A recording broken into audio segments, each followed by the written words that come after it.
Torej, študentje Mariborske univerze ste se odločili, da greste v akcijo. Zakaj?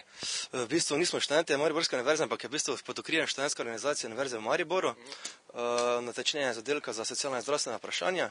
Zakaj smo se odločili? V bistvu gre za večleten projekt in sicer gre za nadgradnjo spomladanskega čiščenja. Nekako pa smo se tudi letos odločili na podlagi malo večjega povpraševanja za strani starejših občanov, da projekt nadgradimo in sicer tudi z jesenskim čiščenjem. In kaj torej pravkar počnete? Ja, odvisno od situacije. Danes lahko vidimo tukaj, da pripravljamo drva za zimo, starejši gospe. Tako da. Lokacije več ali bo vse potekalo približno tukaj? Ne, lokacija je v bistvu več.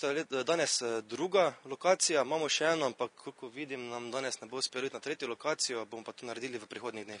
Gre za projekt, ki bo postal tradicija ali muha enodnevnica? Se pravim, v bistvu nadgradnja že tradicionalnih projektov, tako da bo pa postal stalnica. Je torej to dokaz, da slovenska mladina ne samo poseda in se pritožuje? Seveda, vse vidite, že dokaz za to.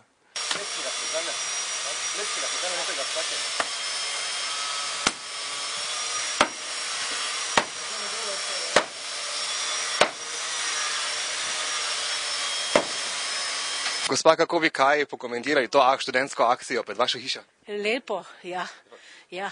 Zelo so pridni fanti. Ja. Torej, se strinjate, da slovenska mladina zna še kaj drugega, kot samo sedeti in se pritoževati nad življenjem? Ne, nimam kaj se pritoževati. So kar pridni fanti.